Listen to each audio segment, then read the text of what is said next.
Hey there, and welcome. So, have you ever spent hours, maybe even years, with your head buried in English textbooks, only to feel completely lost when you try to have a real conversation? If that sounds familiar, then you are in exactly the right place. Today, we're going to unpack a method that's all about learning English the way people actually speak it. Let's dive in. You know, this quote from Anna and Jake, the folks behind the English Leap podcast, pretty much says it all. It's not just a catchy tagline. It's a promise, really. A promise that there's a better way to learn than just memorizing rules from some dusty old book. So, what is the big problem they're trying to tackle here? Well, it's a feeling that so many of us who've learned a new language know all too well. You do the work, you study the grammar, you build the vocabulary, but then you step into the real world, and suddenly it feels like you've learned a totally different language. It just doesn't connect. And this slide really gets to the heart of it. On one hand, you've got textbook English. You know what I'm talking about. It's rigid, super formal, and full of complicated rules that, let's be honest, native speakers break all the time. But on the other hand, you have real-life English. It's natural, it's flexible, and yeah, sometimes it's a little messy.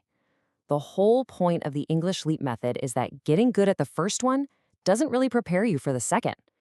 So, what's their big solution? It's actually beautifully simple.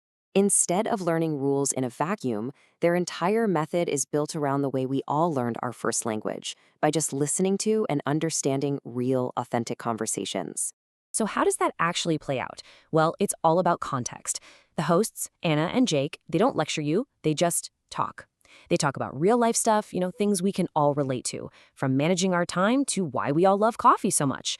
And by just listening to their natural back and forth, you start to absorb the real rhythm of the language, the vocabulary, the phrasing, the flow. It's so much deeper than just memorizing a word. Okay, so listening to conversations is great, but how do they make sure these ideas actually stick? Well, this is where I think their method gets really, really clever. They use these simple, powerful metaphors and concepts that are just so easy to grab onto. Let me show you a perfect example. Check this out. Instead of some complicated theory about setting goals, they give you this. A plan is like a GPS. If you have a vague goal, like, I want to improve my English, it's like getting in your car with no destination. You're just going to drive around in circles and waste a whole lot of time. It's such a simple idea, but it's genius, right? It just clicks. And they don't just leave you with a metaphor. They give you a super simple way to act on it. They call it making a tiny plan. And look how doable this is. It's not some big, scary task like study for 2 hours. No, it's tiny. Learn 3 new words. That's it. This is just brilliant because a small goal like that doesn't feel overwhelming. You can actually do it, and that little win gives you the momentum to do it again tomorrow. But you might be thinking, okay, that's great, but when am I supposed to do this? Well, they have a fantastic name for that too. Pocket time. Think about all those little 5 or 10-minute gaps in your day, when you're waiting for the train or standing in line for a coffee. Instead of just mindlessly scrolling on your phone, you can use that pocket time to knock out one of your tiny goals. It completely reframes those little moments. All right, so the final piece of this puzzle is how they handle vocabulary. And trust me, this isn't your standard boring vocab list. At the end of their conversations, they take you on what they call a word tour. And it's all about reviewing the key vocabulary in a way that actually makes sense. For example, they'll define a word like vague, but look at the example they use. It ties directly back to the whole idea of making a tiny plan. So the word isn't just floating out there by itself, it's a tool that helps you understand the bigger concept. It's all connected. Or here is another great one, squander. Again, look at how relevant that example is. It's the perfect word to describe what a lot of us do with our attention during that pocket time we just talked about. This is the kind of practical, useful language you can actually use in your life, today. Oh, this one's my favorite. They don't just teach you a word, they give you a creative phrase, like time thief. It's so memorable because it paints a picture in your head, right? You can immediately visualize your phone's notifications as these little thieves stealing your time. That's how you make language stick.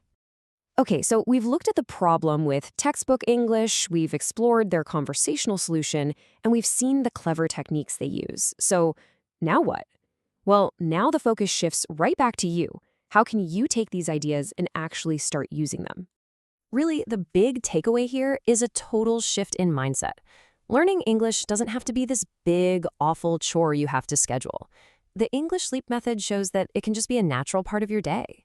It's about weaving English into your world through real conversations and ideas that actually mean something to you. And they always leave you with a simple, direct challenge like this.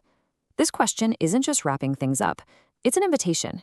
It takes everything we've just talked about, the tiny plans, the pocket time, the practical vocabulary, and it puts the ball right in your court. So what's it going to be?